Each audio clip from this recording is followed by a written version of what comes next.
नमस्कार दोस्तों, मैं हूं मनोज कुमार दुबे। कैंटीन साइड में आपका स्वागत करता हूं। आज हम खड़े हैं गैसपुरा के ईस्टमैन चौक इलाके में, जहां पर हालात इलाके के लोगों को काफ़ी परेशानी हो रही है। हम बात करने जा रहे हैं जैसे कि पंजाब सरकार की ओर से काफ़ी दावा किया जा रहा है कि इलाकों में, हर इलाकों में वैक्सीनेशन किया जा रहा है काफ़ी संख्या में। पर आज मैं बता देता हूँ सच्चाई क्या है कि जनता को वैक्सीनेशन अभी भी इलाके तक नहीं पहुँच रही। बताया जा रहा है कि जैसे कि आज रविवार है, रविवार को लोग फैक्ट्रियों से छुट्टी करके मजदूर अपने घर की ओर रहते हैं और कैंप लगाने के लिए साजिश कर दिया जाता है कि कैंप लगाया जाएगा, लेकिन रविवार को, संडे को इन्होंने कोई भी कैंप नहीं लगाया और कैंसिल कर दिया। जबकि इस बारे में एसएमओ की जानकारी होती है, ड्यूटी होती है कि वो अपना किसी भी संबंध में एक दिन पहले बताएं कि उन्हें वैक्सीनेशन नहीं लगी। आइए, हमारे साथ मौजूद हैं पूर्वांचली नेता एएन मिश्रा जी, जो इस बारे में हम सब बातचीत करेंगे कि कारण क्या है कि लोग इस बारे में हंगामा किए हैं कि वैक्सीनेशन इनको नहीं मिली है। लगभग इस इलाके में 5000 से अधिक लोग यहाँ पे पूर्वांचली लोग रहते हैं। इनको किसी भी प्रकार का कोई भी सुविधा वैक्सीनेशन कैंप नहीं मिल रहा है। बात करते हैं एएन मिश्रा से। बताइए एएन मिश्रा जी, जो वैक्सीनेशन कैंप नहीं मिल रहा है, लोग सुबह से परेशान हुए पड़े हैं। लगभग 1000 से अधिक लोग यहाँ पे एकत्रित हो गए थे। क्या कहना चाहेंगे आप? नमस्कार मित्रों, एक तो मैं क्षमा चाहूँगा मनोज जी, नेता नहीं एक सामाजिक कार्यकर्ता हूँ मैं। वैक्सीनेशन न लगना और आज सवेरे से इस क्षेत्र के लोगों की व्यग्रता, रामनगर वेलफेयर क्लब ने आज मजदूरों को वैक्सीन लगे इसके लिए व्यवस्था मेरे पीछे के इसी अस्पताल में किया था और इसकी सूचना सानेवाल एसएमओ को थी कि आज न्यू रामनगर क्लब में वैक्सीनेशन मजदूरों का होना है। आज न लगना और उससे असंतोष उत्पन्न होना ये एक स्वाभाविक है, क्योंकि कुछ सरकारी आदेश जो हैं, जैसा आपको भी पता है कि जैसे आज ही मुख्यमंत्री का एक वक्तव्य पढ़ा मैंने कि जो लोग वैक्सीन नहीं लगवा रहे हैं उन्हें कंपनियों में न जाने दिया जाए। एक तरफ आप खूंटे से बांध देते हो और दूसरी तरफ आप भोजन भी नहीं दोगे और कहोगे कि नहीं तुम हल चलाओ। यह कैसे होगा? सरकारी आदेश कि हम बैंकों का खाता सील कर देंगे जिनके पास वैक्सीनेशन का सर्टिफिकेट नहीं होगा, सरकारी आदेश कि ट्रेन का टिकट नहीं मिलेगा, तो ये सब लोग पंजाब में थोड़ी रहेंगे। इनका घर दुआर, गोतिया देहात, धिया पुता सब वहाँ गाँव में है, इनको जाना है। आज आपके माध्यम से मैं प्रशासन से, क्योंकि प्रशासन को पता है मैं वह व्यक्ति हूं कि पिछले कोरोना काल के 8 महीने में कहीं भी पूर्वांचलियों में व्यग्रता नहीं होने दिया, जिसके उदाहरण आप लोग भी प्रत्यक्ष उसके गवाह हैं। एक हर दरवाजे घूमकर, हर मोहल्ले घूम करके मैंने पूर्वांचलियों को व्यवस्थित करने की कोशिश की। आज भी जब मुझे सूचना मिली कि भाई साहब यहाँ व्यग्रता है, जो लोग आयोजक थे वो ज़बरदस्ती ही दोषी होने लगे कि भाई क्यों नहीं वैक्सीन लगा, आपने बोला था। तो मैं निवेदन करना चाहूँगा आपके माध्यम से सीएमओ लुधियाना, डीसी लुधियाना और एसएमओ सानेवाल, एसएमओ लुधियाना को। उसके पहले मैं ये ज़रूर जानना चाहूँगा कि कुछ दिन पहले अखबार में ये छपा कि 83% लुधियाना को वैक्सीन लग चुकी है। तो 83% को लग चुकी है, तो न्यू रामनगर ये और रामनगर मुंडिया से लेकर के लहारा तक रहने वाले 7.5 लाख पूर्वांचलियों में 1 लाख पूर्वांचलियों को भी वैक्सीन नहीं लगी है, मजदूर बिरादरी को। तो वह 83% की सूचना मीडिया को किस आधार पर दी गई? क्या हम लोग जो यहाँ घर बना के रह रहे हैं वह यहाँ रजिस्टर्ड नहीं है? यहाँ लुधियाना के वासियों में हमारी गिनती नहीं है। अगर गिनती नहीं है तो क्या गांव में हम वैक्सीन लगवाने यूपी बिहार जाएं? और नहीं तो आदरणीय डीसी महोदय, आदरणीय सीएमओ साहब, आदरणीय एसएमओ लुधियाना और सानेवाल, आपसे विनती है कि अगर कीमत पर भी देने को आप तैयार हैं तो हम कीमत पर भी खरीदने को तैयार हैं, लेकिन इन पूर्वांचली समाज को, इस सभ्य समाज को, इस उपेक्षित समाज को जीवन दिया जाए। मेरे तो हैरानी है कि अप्रैल महीने से वैक्सीनेशन चल रहा है भारत सरकार का। और लॉकडाउन में भी लुधियाने की फैक्ट्रियां चली हैं।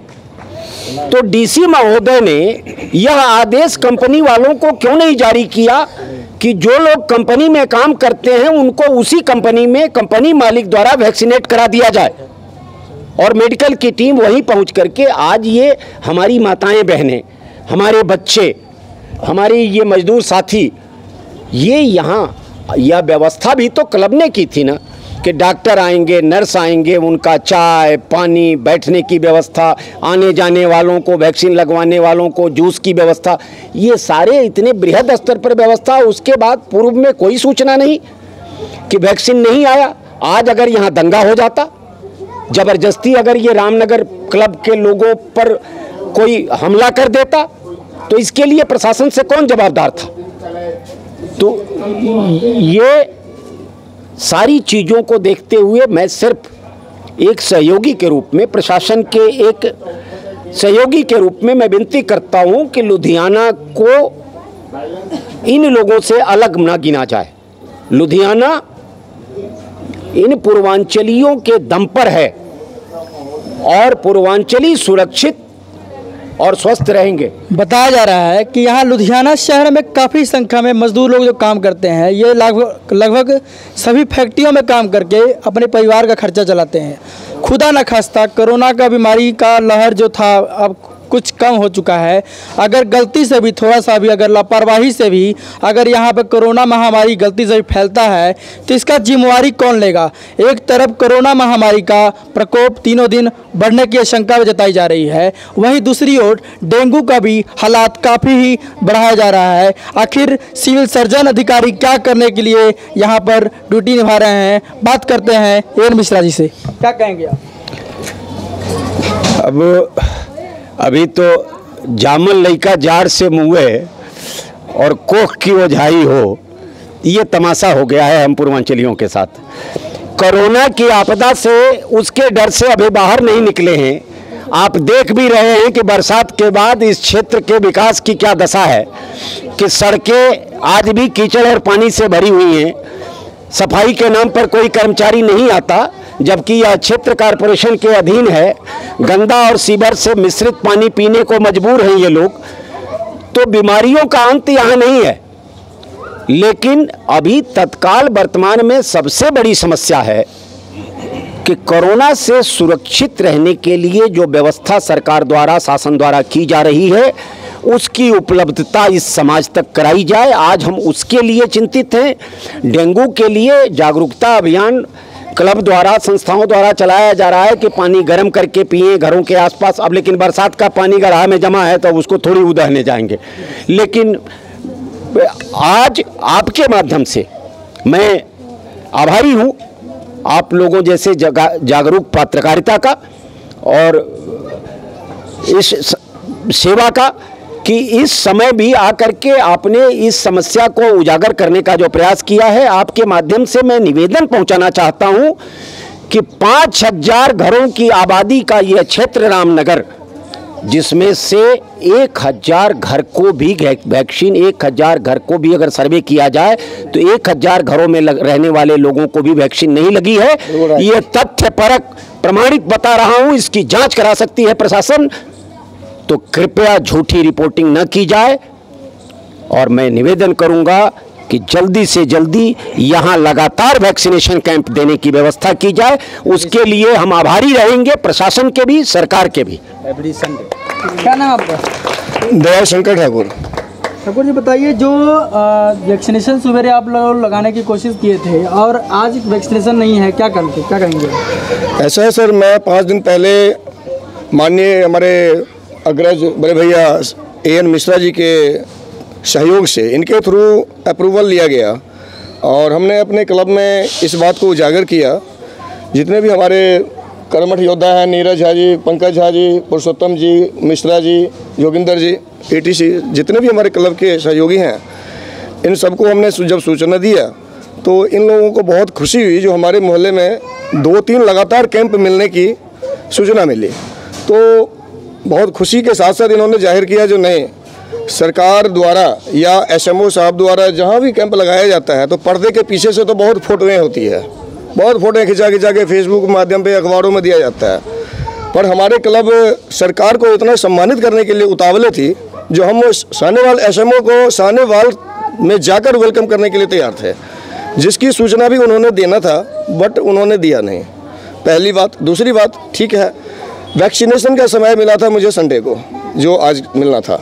इसके लिए माननीय मिश्रा जी से 11 बजे रात तक हमारी वार्तालाप हुई है और आश्वासन मिला इनको, जैसे एसओ साहब से आश्वासन मिला वैसे ही इन्होंने मेरे तक पहुंचाया, जो वैक्सीनेशन होगा 100% होगा। तो हमने पब्लिक को दिक्कत ना हो इसके लिए हम और हमारी टीम ने मिलकर 3 बजे रात तक मोहल्ले में या दूर से किसी बंधु का फ़ोन आया जो दंगा ना हो, फसाद ना हो, शांतिमय तरीके से हम वैक्सीनेशन कराएं, इसके लिए हमने 3 बजे रात तक जागते रहे और लोगों की सुविधा प्रदान करने के लिए पर्चियाँ कूपन लाइन में लग के दिक्कत ना हो, टाइम से सबका वैक्सीनेशन हो। सुबह सारी तैयारी थी, ये टेंट वगैरह सारे खुल चुके हैं, यहाँ पे हमारा टेंट वगैरह सारे लग चुका था। मैंने 5,000 रुपया खर्चा किया था ओनली टेंट में, और तमाम प्रकार की जितने सुविधाएँ हैं, चलिए अब उतना तो नहीं बता सकता हूँ। तो जब 9:05 हुआ है तो मैं जैसे कूपन वितरण कर रहा था पब्लिकों में, उस टाइम हमारे बड़े भाई साहब VS ठाकुर जी, इनको मैं बोला आप माननीय मिश्रा जी को फ़ोन मिलाया जाए जो अगला क्या प्रोग्राम है। तो मिश्रा जी का बोले ठीक है, मैं 2 मिनट में कॉल बैक कर रहा हूँ, और ठीक 2 मिनट में इनका कॉल बैक आया। एसएमओ साहब के द्वारा सूचना मिला जो अभी तक पूरे लुधियाने के लिए टीका नहीं आई, वैक्सीन नहीं आई। तुरंत जैसे आया तो हम लोग काम कर ही रहे थे उस टाइम में। तो मोटा मोटी मैं या सरकार को संदेश पहुंचाना चाहूँगा, जैसे कि हम सारे यहाँ मजदूर वर्ग हैं और रविवार को ही समय मिलता है, तो रविवार को संख्याएँ भी ज़्यादा होती है। चलो गलतियाँ होगी, मैं सरकार को जवाब दे तो ठहराऊँगा पहली बात, क्योंकि उन्होंने सूचना नहीं दिया। किसी को हॉस्पिटल जाना था, किसी को कोई काम था, वो वहाँ पर नहीं जा पाया इसी वैक्सीनेशन की वजह से। आगे भी यह काम ऐसे धोखा ना दिया जाए, सौतेला व्यवहार मत किया जाए। यदि पूर्वांचली है, पंजाबी है, सौतेला व्यवहार मत किया। क्या नाम आपका? जय श्री राम, मेरा नाम नीरज कुमार, मैं न्यू रामनगर में ही हूँ। पहले तो मीडिया की माध्यम से मैं श्री एन मिश्रा जी का बहुत बहुत धन्यवाद करना चाहूँगा अपनी टीम की तरफ से, जिन्होंने पूर्वांचल और हमारे जैसे रोज़मर्रा काम करने वालों के भाइयों की आवाज़ उठाई। आज के टाइम में कोई ऐसा नहीं है जिसने आके यहाँ पे किसी की सूद ली हो, किसी को पूछा हो, और ऐसे समय में कोरोना के टाइम से लेकर आज के टाइम तक एन मिश्रा जी का हमारे लिए बहुत बहुत बड़ा योगदान रहा है। मैं सरकार से हाथ जोड़ के विनती यही करूँगा कि हमारे जैसों के साथ दोगलापन वाला या दो मुँह वाली बात ना की जाए। जहाँ तक सभी को सुविधा मिलती हैं हमें भी दी जाए। मैं कहता हूँ लगातार नहीं तो कुछ टाइम तक भी किया जाए, पर किया जरूर जाए। आप इस सबसे ज़्यादा थैंक यू फॉर मीडिया का, कि जो मीडिया यहाँ तक इस समस्या को सुनने के लिए आज हमारे पास पहुँची है। क्या नाम? BS ठाकुर। मनोज जी बहुत बहुत धन्यवाद जो आपने इतना समय निकालकर सरकार तक हम लोगों की मजबूरी सुख दुख की संवाद पहुँचाएंगे। सबसे बड़ी बात कि कोरोना काल से अभी तक जो समय निकल रहा है हम लोगों का, सभी परेशान हैं, कंपनी कारखाना से लेके मजदूर वर्ग। उस दरमियान हमारे एन मिश्रा जी ने कोरोना काल से भी काफ़ी मेहनत की है, लगन से घर घर राशन वितरण करवाए। हम लोग भी उनके सहयोगी में रहे, जहाँ भी ड्यूटी निभाने के लिए देते थे, सानेवाल थाना से लेके कंगनवाल थाना चौकी हम लोग सेवा करते रहे पूरा कोरोना काल में। बात रही कि समस्या सरकार के घर तक पहुंचाया जाए, वो पहुंचाया जा रहा है, लेकिन सरकार इस पे रिप्लाई इमीडिएट नहीं देती है। ये सरकार के लिए मैं नोटिंग कराना चाहता हूं कि अगर हमारे पास दुख तकलीफ दिखाई दे रहे हैं सरकार को, तो सरकार उसको ज़रूर नोट करें, और सरकार के द्वारा जो नियुक्ति पदाधिकारी गण हैं, चाहे वो लुधियाना के DC महोदय हैं, अन्य अधिकारीगण हैं, वो सिविल सर्जन हैं, उस पर ज़रूर गौर करें। इस महामारी के दौरान, इस बरसात में, इस गंदगी के बीच में हम सभी पूर्वांचल भाई रह रहे हैं। यहाँ पे कौन देखने के लिए हम लोगों के पास आता है? घर घर में आप निरीक्षण कर सकते हैं मनोज भाई कि पानी कितना गंदा आ रहा है। हम लोगों को पीने के लिए पानी नहीं मिल रहा है। कई महीनों से काउंसलर साहब को कंप्लेंट जा रहा है, सरकार को कंप्लेंट जा रहा है। काउंसलर साहब का आपके? हमारे काउंसलर साहब 29 नंबर वार्ड बीबी प्रभजोत कौर जी हैं, जिनका जो चेहरा कभी दिखाए नहीं, मोहल्ले में वो आते नहीं हैं। उनके ससुर जी हैं सरदार निर्मल सिंह एसएस जी, लेकिन पुकार जरूर सुन जाते हैं, करते जरूर हैं, लेकिन एक गली में चेक कर लेते हैं, दूसरे गली में फिर जाते हैं, लेकिन जब तक पानी शुद्ध नहीं मिलेगा पीने के लिए मनुष्य का जीवन कैसे व्यतीत होगा। जल ही जीवन है मनोज भाई। मैं सरकार तक ये रिपोर्ट देना चाहता हूँ कि जो हालात से हम लोग गुजर रहे हैं गैसपुरा लुधियाना के अंदर में, उस पर सुधार किया जाए। जल ही जीवन है। दूसरा, वैक्सीनेशन का सारे विवरण आपको दिया है।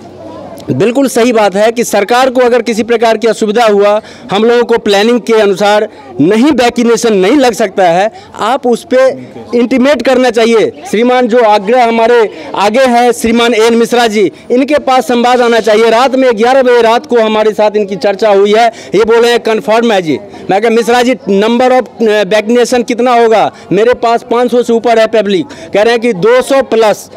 मैंने 300 का टारगेट फिर भी लिया, काटापाटी करके 3 बजे रात तक हमारे सारे पंकज झा जी, शेखर जी, DS ठाकुर, ये भोला जी, इधर राकेश मिश्रा जी, सारे अन्य नीरज झा जी, सब लोग बैठ के कि हमारे मोहल्ला में आबादी ज़्यादा है और इंजेक्शन कम आ रहा है, तो लिमिटेड व्यवस्था सुचारू रूप से किया जाए। इसके लिए टेंट का व्यवस्था किया, जल का व्यवस्था किया, क्योंकि घर का ये टूटी का पानी पिलाएंगे किसी को बीमार हो जाएगा हम और बुरा हाल होगा। अब यहाँ पे लोगों का आरोप है कि यहाँ पे जैसे कि नगर निगम अधिकारी करोड़ों की संख्या में यहाँ टैक्स वसूल रहे हैं मजदूरों के साथ, जो फैक्ट्रियों में काम करके किसी तरह मेहनत मजदूरी से इन्होंने मकान बनाया यहाँ पर, लेकिन नगर निगम के अधिकारी यहाँ पे सर्वे करके करोड़ों की संख्या में पैसा वसूला। यहाँ पे लोगों को पानी पीने की व्यवस्था नहीं है। क्या कारण है कि यहाँ पे नगर निगम भी ध्यान नहीं दे रही है? अब इसके बारे में मैं जरूर नगर निगम के कमिश्नर से बात करूंगा कि यहाँ पे हालात सुधारा जाए, नहीं तो पूरे इलाके के लोग के साथ एन मिश्रा जी के साथ वहाँ पे जाकर लोग धरना में बैठेंगे। क्या कहेंगे एन मिश्रा जी आप इसके बारे में? ऐसा है कि पहले तो जीवन सुरक्षित कर लिया जाए, लोगों को कोरोना से मुक्त किया जाए। और यह जो दूसरी व्यवहारिक समस्या है मनोज जी, आप भी जानते हैं कि यहाँ के प्रॉपर्टी डीलरों ने कॉलोनियाँ काट दी, विकास के नाम पर पूडा ने टैक्स ले लिया। क्या नाम है प्रॉपर्टी डीलर का जो यहाँ पे टैक्स? सरदार निर्मल सिंह एसएस। निर्मल सिंह एसएस जो वर्तमान में काउंसलर ससुर हैं, उन्होंने ही ये कॉलोनी काटी। और वो सिंगला वालों ने, सिंगला प्रॉपर्टी डीलर ने काटी और पूडा से अप्रूवल लेकर के काट दिया। सीवर यहाँ डल गया, सीवर का ढक्कन देख लीजिए, बस उसके नाम पर वाटर एंड सीवरेज का टैक्स दे दीजिए। तो ये एक व्यवहारिक समस्या है जिससे आप भी। अब आपको इलाके की हालात दिखाते हैं कि छोटे छोटे बच्चे की देखिए हालत क्या है और सड़कों की देखिए क्या हालत है। ढक्कन की बात करते हैं कि नगर निगम की इस लापरवाही की वजह से जो सीवरेज की ढक्कन बनाई गई है, अगर खुदा न खास्ता कोई बच्चा अगर इस ढक्कन के अंदर गिरता है तो काफ़ी ही नुकसान हो सकता है। देखिए छोटा सा बच्चा यहाँ पे जा रहा है, काफ़ी रो रहा है बच्चा, देखिए देख सकते हैं हालात क्या है बच्चे की। और इस ढक्कन की आप थोड़ा कैमरा घुमाइएगा निखिल जी, कि नगर निगम की इस कार्यगुजारी के अनुसार अगर हम बात करते हैं कि यहाँ पर ये लगभग 10 फुट के नीचे ये मेन हॉल बनाया गया है। खुदा न खास्ता अगर कोई बच्चा इस गटर में गिरता है तो क्या हालात होगी। आगे सीन और खड़ा है। और दिखाते हैं आपको यहाँ का हालात। गली में 10 साल पुरानी गली, यह गली लगभग 10 से 11 साल पुरानी गलियां हैं। यहाँ पर किसी भी प्रकार का कोई भी समस्या का हल नहीं किया जा रहा है। लोगों का आरोप है कि यह निर्मल सिंह एसएस और सिंगला प्रॉपर्टी डीलर के अगुवाई में यह प्लाट काटी गई थी, लेकिन यह प्लाट क्या जनता को सुविधाएं के बजाय यहाँ पैसा वसूला गया, क्या कारण है? क्या कहेंगे आप? क्या नाम है? DS ठाकुर बोल रहा हूँ सर। मनोज भाई, ये लगभग 10 साल से ये गली कच्ची पड़ी है। कई बार काउंसलर महोदय आके उद्घाटन करके गए, तमाम बातें करके गए कि ये पक्की सड़क हो जाएगी, और जैसे ये लोग बोल के जाते हैं उसी प्रकार हमने मोहल्ले में, समाज में न्यूज़ पहुंचाते हैं कि भैया इस साल में आपकी गली बन जाएगी, हम सारी गली कवर हो जाएगा। लेकिन ये इस 10 नंबर गली में ज्यों का त्यों है, जो कि सीन आपके सामने है कि पैदल भी आना जाना मुश्किल हो गया है। छोटे छोटे बच्चे गिर जाते हैं। यह गली बता दें लगभग 1000 फुट के लगभग ये गलियां होंगी, और दायरे की बात करें तो यह इलाका लगभग 1250 गज के हिसाब से यह गली बनाई गई है, इलाके बने गए हैं, लेकिन किसी भी प्रकार का कोई भी हल नहीं किया जा रहा है। इसी के साथ आपका बहुत बहुत धन्यवाद करते हैं। मैं हूँ मनोज कुमार दुबे।